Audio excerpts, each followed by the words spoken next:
ഇനിയിപ്പോൾ മുഖ്യമന്ത്രി സ്ഥാനത്തേക്ക് വരുമ്പോൾ ഇതേ കുതർക്കങ്ങളൊക്കെ ഉണ്ടാവും. അപ്പോൾ കൈവപ്പുള്ള സ്ഥാനാർത്ഥിയും കൈവപ്പില്ലാത്ത സ്ഥാനാർത്ഥിയും താക്കോൽ സ്ഥാനത്ത് വന്ന സ്ഥാനാർത്ഥിയും താഴിൻ്റെ സ്ഥാനത്തിരിക്കുന്ന സ്ഥാനാർത്ഥിയൊക്കെ വരും. കൃത്യം 5 കൊല്ലം കഴിയുമ്പോൾ ഏഷ്യാനെറ്റ് ചാനലും സുരേഷ് കുമാറും ഞാനും റോയി മാത്യു സജീവനും ഉണ്ടെങ്കിൽ നമ്മളിവിടെ നിന്ന് പറയാൻ പോകുന്നതെന്നറിയാമോ?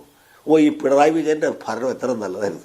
ഞങ്ങൾ അഴിമതി കാണിക്കും, ഞങ്ങൾ കെടുകാര്യസ്ഥത പുലർത്തും, ഞങ്ങൾ സമുദായ പ്രീണനം നടത്തും, നിങ്ങൾക്ക് സൗകര്യം ഉണ്ടെങ്കിൽ ജയിപ്പിച്ചാൽ മതി എന്നാണ് അവർ പറയുന്നത്. ശ്രീ ജയശങ്കർ, എംപിമാർക്ക് സീറ്റില്ല എന്ന് ഒരു തവണയല്ല 1/2 ഡസൻ തവണ ഹൈക്കമാൻഡ് തീരുമാനിച്ചു. എന്നിട്ടും സുധാകരൻ തന്റെ അവകാശവാദങ്ങളിൽ ഉറച്ചു നിൽക്കുകയാണ്. കണ്ണൂരിലെ DCC ഓഫീസിന് മുമ്പിൽ സുധാകരൻ അനുകൂലികൾ ഉയർത്തിയ ഫ്ലെക്സിൽ പറയുന്നത് പിണറായി ഭരണം അവസാനിപ്പിക്കാൻ സുധാകരൻ കണ്ണൂരിൽ വരുന്നു എന്നുള്ളതാണ്. സുധാകരൻ കണ്ണൂരിൽ തന്നെയാണുള്ളത്, അവിടുത്തെ MP-യാണ്. സുധാകരൻ വളരെ വിചിത്രമായ ചില വാദങ്ങൾ പറയുന്നു. തന്നെ KPC അധ്യക്ഷ സ്ഥാനത്തു നിന്ന് മാറ്റിയപ്പോൾ തന്നെ രാഹുൽ ഗാന്ധി പറഞ്ഞിരുന്നു മത്സരിപ്പിച്ച് നിയമസഭയിൽ കൊണ്ടുവരാമെന്ന്. പിന്നെ അദ്ദേഹം എന്തിനാണ് പാർലമെന്റിൽ മത്സരിച്ചതെന്നൊക്കെയുള്ള ചോദ്യം അവിടെ നിൽക്കുകയാണ്. അങ്ങനെ നമ്മൾ ഈ ഓരോ മണ്ഡലത്തിലും സീറ്റ് കിട്ടാത്ത പ്രവർത്തിച്ച പല നേതാക്കളെയും പഴി പറയുമ്പോൾ UDF കൺവീനറും കോൺഗ്രസിന്റെ പ്രവർത്തക സമിതി അംഗമുള്ള മുതിർന്ന നേതാക്കൾക്ക് പോലും സാമാന്യയുക്തിയില്ലാതെ നേതൃത്വത്തെ വെല്ലുവിളിക്കുന്ന തരത്തിൽ അവകാശവാദം ഉന്നയിക്കുക, അവർക്ക് വേണ്ടി പല സമുദായ നേതാക്കളും പാർട്ടി അണികളും ചുവരെഴുതുമ്പോൾ അവർ നിശബ്ദരായിരിക്കുക, ഇതൊക്കെ നേതൃത്വത്തെ പ്രതിക്കൂട്ടിലാക്കുന്നുണ്ടോ അല്ലെങ്കിൽ പ്രതിസന്ധിയിലാക്കുന്നുണ്ടോ? അല്ല, മുമ്പൊക്കെ സമുദായ അംഗങ്ങൾക്ക് സീറ്റ് കൊടുക്കണം എന്ന് SNDP യോഗം അല്ലെങ്കിൽ യോഗം ജനറൽ സെക്രട്ടറി വെള്ളാപ്പള്ളി നടേശൻ ആവശ്യപ്പെടുന്നതായിട്ട് നമ്മൾ കണ്ടിട്ടുണ്ട്. ഇപ്പോൾ ആ ഉത്തരവാദിത്വം, ചരിത്രപരമായ ദൗത്യം ശിവഗിരി മഠം ഏറ്റെടുത്തു എന്നുള്ളതാണ്. ഈ ശിവഗിരി മഠത്തിലെ സ്വാമിക്ക് ധർമ്മസംഘത്തിൻ്റെ പ്രസിഡന്റാണത്. അദ്ദേഹം എന്തുദ്ദേശിച്ചുകൊണ്ടാണ് ശ്രീനാരായണ ഗുരു ഈ ധർമ്മസംഘം രൂപീകരിച്ചത് എന്ന കാര്യമെങ്കിലും ഒന്ന് അന്വേഷിക്കുകയോ പഠിക്കുകയോ ചെയ്യുന്നെങ്കിൽ നന്നായിരുന്നു. അദ്ദേഹം സ്വയം ഒരു സമുദായ നേതാവായിട്ട്, സമുദായത്തിൻ്റെ വക്താവായിട്ട് 1-2 പേരുടെ പേരല്ല 18 ആളുടെ പേരാണ് എഴുതി കോൺഗ്രസ് ഹൈക്കമാൻഡിന് കൊടുത്തിട്ടുള്ളത്. ഒന്ന് ആലോചിച്ചു, കോൺഗ്രസിൻ്റെ സ്ഥാനാർത്ഥി നിർണ്ണയം ശിവഗിരി മഠം ഏറ്റെടുത്തിരിക്കുകയാണ്. അപ്പോൾ ശിവഗിരി മഠം ഏറ്റെടുത്താൽ പിന്നെ ചെങ്കോട്ടുകോണം സ്വാമിക്ക് വെറുതെ ഇരിക്കാൻ പറ്റും, അദ്ദേഹം കൊടുക്കും. അപ്പോൾ പിന്നെ തിരുവനന്തപുരത്തെ ആർച്ച് ബിഷപ്പിന് കൊടുക്കാതിരിക്കാൻ പറ്റും, അദ്ദേഹം കൊടുക്കും. അപ്പോൾ പിന്നെ സീറോ മലബാർ സഭയ്ക്ക് കൊടുക്കാതിരിക്കാൻ പറ്റുമോ? അവർ കൊടുക്കും. അപ്പോൾ സീറോ മലങ്കര സഭയ്ക്ക് കൊടുക്കാതിരിക്കാൻ പറ്റുമോ? അവർ കൊടുക്കും. കാന്തപുരം ഉസ്താദിന് കൊടുക്കാതിരിക്കാൻ പറ്റുമോ? അദ്ദേഹം കൊടുക്കും. അങ്ങനെ വരുമ്പോൾ സംഗതി ഭയങ്കര രസവും. ഇത് വളരെ കൗതുകരമായ ഒരു പരിണതിയിലേക്കാണ് പോയിക്കൊണ്ടിരിക്കുന്നത്. പല സ്ഥാനാർത്ഥികളും സമുദായ പിന്തുണയുണ്ട്, അതുകൊണ്ട് എനിക്ക് സീറ്റ് തരണം എന്നാണ് ആവശ്യപ്പെടുന്നത്. ഏത് സമുദായം, എന്ത് സമുദായം, ആരുടെ സമുദായം, എവിടത്തെ സമുദായം, ഒരു തേങ്ങയില്ല. ഇതൊക്കെ ഈ സമുദായ നേതാക്കന്മാരുടെ വേറെ അവരുടെ മേന്മ കൊണ്ടാണ് സ്ഥാനാർത്ഥികൾ ഇലക്ഷൻ നിൽക്കുന്നത്, ജയിക്കുന്നത് എന്നാണ്. അങ്ങനെയൊന്നുമല്ല. ഇവർ പറഞ്ഞാലും പറഞ്ഞില്ലെങ്കിലും ജനങ്ങൾ വോട്ട് ചെയ്യാൻ ഉദ്ദേശിച്ച് വോട്ട് ചെയ്യും, അത്രേ ഉള്ളൂ. അത് ശിവഗിരി മഠാധിപതിക്ക് ഇതുവരെ മനസ്സിലായിട്ടില്ല. ആർച്ച് ബിഷപ്പുമാരൊക്കെ ചെയ്യണമെങ്കിൽ പുള്ളിക്ക് വന്ന് നമ്മളായിട്ട് ഇതിന് കൊടുക്കാതിരിക്കണത്. ഏത് സ്ഥലത്താണ് ഇരിക്കുന്നത്, ഏത് സ്ഥാനത്താണ് ഇരിക്കുന്നതെങ്കിലും ഓർക്കട്ടെ. ശ്രീനാരായണ ഗുരു ഈ ധർമ്മസംഘം രൂപീകരിച്ചതിനെതിരാ SNDPക്ക് ജാത്യാഭിമാനം വർദ്ധിച്ചു വരുന്നു. അത് ഈഴവരുടെ മാത്രം സംഘടനയായിട്ട് ചുരുങ്ങുന്നു എന്ന പരിമിതി കൊണ്ടാണ്. ആ തിരിച്ചറിവിൽ നിന്നാണ് അദ്ദേഹം ഈ ധർമ്മസംഘം ഉണ്ടാക്കിയത്. അതിൻ്റെ ബൈലോ വായിച്ചാൽ മനസ്സിലാവും. ജാതി മത ഭേദമില്ലാതെ ആരെയും അവിടെ സന്യാസിമാരായിട്ട് സ്വീകരിക്കുകയും ദീക്ഷ കൊടുക്കുകയും ചെയ്യും.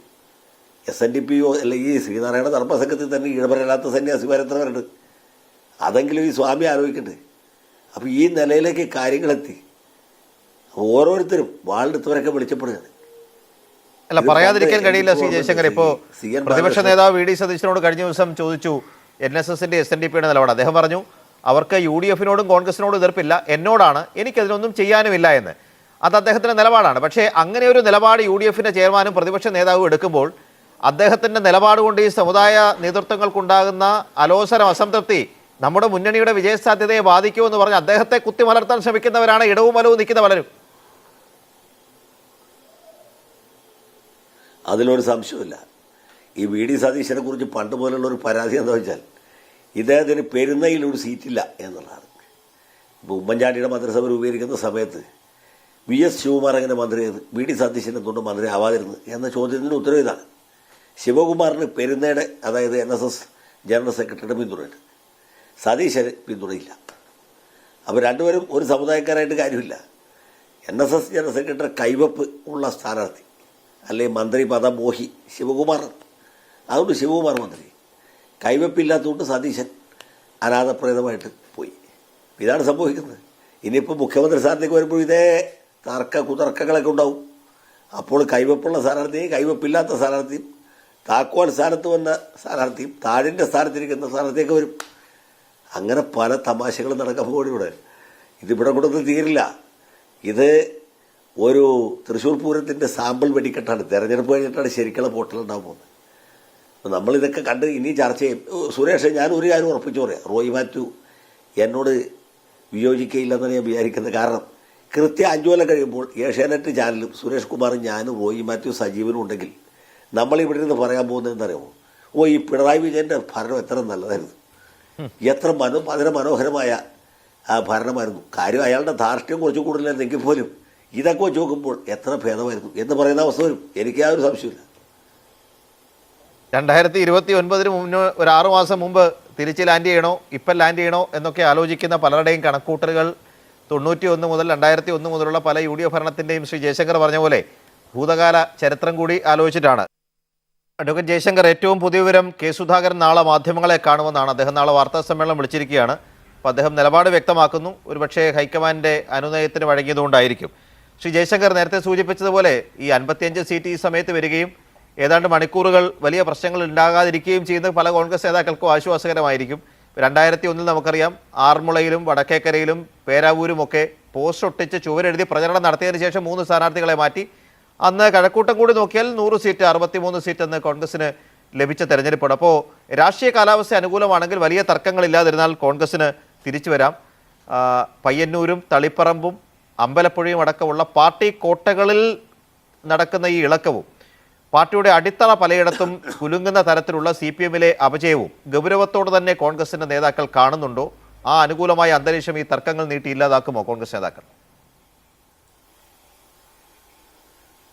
അല്ല, ഇതിലൊരു കാര്യമുണ്ട്. ഈ കോൺഗ്രസ്സിൽ ഇതുപോലെയുള്ള തർക്കങ്ങളൊക്കെ ഇല്ലെങ്കിലാണ് നമ്മൾ അത്ഭുതപ്പെടേണ്ടത്. ഏത് കാലത്തും തർക്കങ്ങളുണ്ടാവും. ഇപ്പോൾ ഏക്കാനയുടെ മനസാക്ഷി സൂക്ഷിപ്പുകാരനായിരുന്ന ചെറിയ ഫിലിപ്പ് തെരഞ്ഞെടുപ്പിൽ മത്സരിക്കാൻ സീറ്റ് കിട്ടിയില്ല എന്ന് പറഞ്ഞ് ഉമ്മൻചാണ്ടിക്കെതിരായിട്ട് മത്സരിച്ച ഓർമ്മയില്ല. അങ്ങനെയൊക്കെ ചെയ്യും. സാധാരണ കോൺഗ്രസിൻ്റെ ഒരു രീതി ഇതാണ്. സീറ്റ് കിട്ടാൻ നല്ല റിബലായിട്ട് മത്സരിക്കും. പിന്നെ കടലിൽ ചാടി ചാത്തുകളയും എന്ന് പറയും. ഏതായാലും ഇന്നിപ്പോൾ ആരും തലമുണ്ടനം ചെയ്തില്ലല്ലോ, അത് തന്നെ വലിയ കാര്യമല്ലേ. കഴിഞ്ഞ തവണ സ്ഥാനാർത്ഥി പട്ടിക പ്രഖ്യാപിക്കുമ്പോൾ നമ്മൾ കാണുന്നത് ഇന്ദിരാഭവൻ്റെ മുമ്പിൽ ഒരു വനിതാ നേതാവ് തലമുണ്ടനം ചെയ്തതാണ്. അത്രയൊന്നും പോയിട്ടില്ല. അപ്പോൾ അതുകൊണ്ട് ഇത് അത്ര വലിയൊരു പൊട്ടിത്തെറിയായിട്ട് കണക്കാക്കേണ്ടതില്ല. പക്ഷേ ഇവർ കാണിക്കുന്നത് റെഡിക്കുലസ് ആയിട്ടുള്ള കാര്യങ്ങളാണ്. പിന്നെ 2001 പോലെ അത്രയും ശക്തമായിട്ടുള്ള ഭരണവിരുദ്ധ വികാരം ഇത്തവണയുണ്ട്. ഒരുപക്ഷെ അതിനേക്കാൾ കൂടുതലുണ്ട്. അവിടെ 100 സീറ്റ് നിസ്സാരമായിട്ട് അവർക്ക് ജയിക്കാം. പിന്നെ ഇതുപോലുള്ള കോമാളിത്തരമൊക്കെ കാണിക്കുന്നതെന്ന് വെച്ചാൽ അവരെ ഭരണമേൽപ്പിച്ചാൽ എങ്ങനെയായിരിക്കും എന്ന് പ്രബുദ്ധരായ വോട്ടർമാരെ നമ്മളെ ബോധ്യപ്പെടുത്താൻ വേണ്ടിയിട്ടാണ്. നിങ്ങളിത് കണ്ട് ബോധ്യപ്പെട്ടതിന് ശേഷവും ഞങ്ങളെ വിജയിപ്പിക്കണം. എന്നാലേ ഞങ്ങൾക്ക് ഈ പരിപാടി വിജയകരമായിട്ട് വരുന്ന 5 കൊല്ലം നടപ്പാക്കാൻ പറ്റുള്ളൂ. ഞങ്ങൾ അഴിമതി കാണിക്കും, ഞങ്ങൾ കെടുകാര്യസ്ഥത പുലർത്തും, ഞങ്ങൾ സമുദായ പ്രീണനം നടത്തും, നിങ്ങൾക്ക് സൗകര്യം ഉണ്ടെങ്കിൽ ജയിപ്പിച്ചാൽ മതി എന്നാണ് അവർ പറയുന്നത്. ആ സന്ദേശം ജനങ്ങൾ ഉൾക്കൊള്ളുന്നുണ്ടോ ഇല്ലെന്നുള്ളതാണ് പ്രശ്നം. എൻ്റെ അഭിപ്രായത്തിൽ കുറ്റം ജനങ്ങളുടെ ഭാഗത്താണ്, അല്ലാണ്ട് കോൺഗ്രസ്സുകാരുടെ ഭാഗത്തല്ല. അവരുടെ ജനിതക സ്വഭാവമാണ്. ഇപ്പോൾ ഈ സീറ്റിന് വേണ്ടി ബസ്സിന് പിടിക്കുന്ന ഒരു നേതാവിനെ കുറിച്ച് ഒരു വാചകം കൂടി പറഞ്ഞിട്ട് അവസാനിപ്പിക്കാം. കഴിഞ്ഞ പാർലമെൻറ്റ് തെരഞ്ഞെടുപ്പിൽ മറ്റെല്ലാ സ്ഥാനാർത്ഥികളും ജയിക്കാൻ വേണ്ടി മത്സരിച്ചപ്പോൾ ഈ മാന്യ അദ്ദേഹം തോൽക്കാൻ വേണ്ടിയാണ് മത്സരിച്ചത്. പുള്ളി തീരെ പണം ചെലവഴിച്ചില്ല. മാത്രമല്ല, ഒരു പ്രധാന എതിർ സ്ഥാനാർത്ഥിയുമായിട്ട് ചില അണ്ടർ ഹാൻഡ് ഡീലിങ്സ് നടത്തി എന്ന് സംശയിക്കാനുള്ള സാഹചര്യങ്ങൾ പോലും ഉണ്ട്. പക്ഷേ ജനങ്ങൾക്ക് ഒരു കയ്യബദ്ധം പറ്റി അദ്ദേഹം വീട്ടിൽ ജയിച്ചു. ഈ തെരഞ്ഞെടുപ്പ് ജയിച്ചപ്പോൾ വളരെയധികം ദുഃഖിച്ച ഒരാളായിരുന്നു അദ്ദേഹം. കാരണം അദ്ദേഹം തോറ്റിരുന്നെങ്കിൽ പുള്ളിക്ക് നിയമസഭാ സീറ്റ് നിസ്സാരമായിട്ട് കിട്ടിയത്.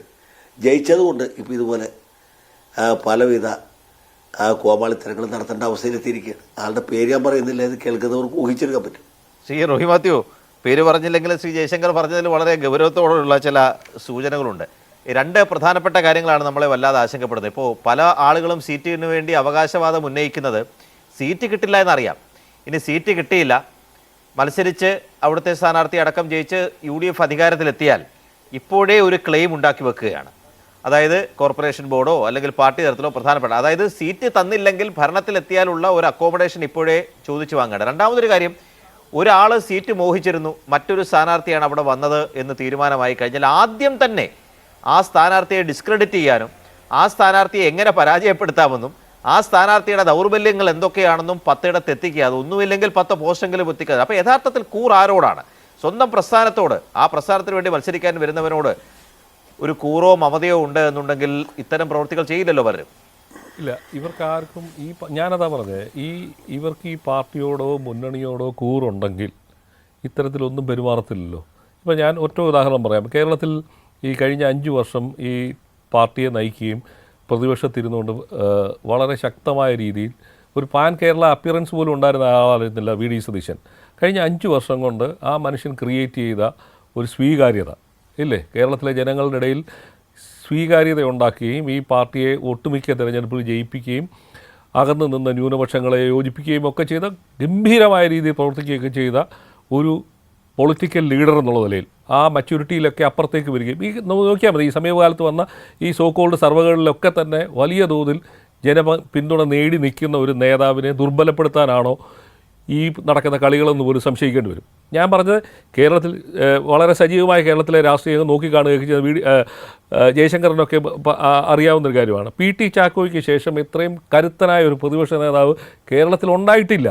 ഞാൻ പറഞ്ഞ ആ ഒരു നേതൃത്വത്തെയാണ് നിങ്ങൾ ഈ പല കളികൾ കഴിച്ച് ദുർബലപ്പെടുത്താൻ ശ്രമിക്കുന്നത്. ഞാൻ പറഞ്ഞില്ല, ജനങ്ങളുടെ ഇടയിൽ വലിയ തോതിലുള്ള സ്വീകാര്യതയുണ്ട്. ആ സ്വീകാര്യത നിൽക്കുന്ന സമയത്താണ് നിങ്ങളുടെ ഈ സാധ്യതകളെ നിങ്ങൾ അട്ടിമറിക്കാനാണോ ഈ ശ്രമം നടന്നത്. ഞാൻ അവിടെ അതുകൊണ്ട് തന്നെയാണ് ഒരിക്കൽ കൂടി പറയുന്നത്, SS ലാലും BRM ഷഫീറും ഒക്കെ കാണിച്ച മാന്യത കാണിക്കാൻ ഈ കേരളത്തിലെ കോൺഗ്രസ് നേതാക്കൾ, ഈ ഇടത്തരം നേതാക്കളായാലും വലിയ നേതാക്കളായാലും കാണിക്കണം. മിനിമം പല വിജയങ്ങൾക്കും ഒരുപാട് പേര് പിതൃത്വം അവകാശപ്പെടാനുണ്ടായിരിക്കും ശ്രീ മത്യു. പക്ഷേ ഈ തെരഞ്ഞെടുപ്പിൽ വിജയിക്കുകയാണെങ്കിൽ അത് മുന്നണിയുടെ വിജയമായിരിക്കും. പരാജയപ്പെട്ടാൽ തിരികെ അധികാരത്തിൽ എത്തിക്കാൻ കഴിഞ്ഞില്ലെങ്കിൽ ഞാൻ വനവാസത്തിന് പോകുന്നത് പ്രഖ്യാപിച്ചൊരു മുന്നണിയെ നയിച്ച നേതാവാണ്. ഒന്നും വരാത്ത രീതിയിലുള്ള മാന്യതയും അതിനുള്ള ശേഷിയും കാണിച്ചൊരു നേതാവാണ് ഇല്ലേ. അപ്പോൾ അവിടെയാണ് സതീശൻ്റെ സാധ്യതകളെ അട്ടിമറിക്കുകയാണോ എന്ന് പോലും സംശയിക്കേണ്ടി വരുന്നത്.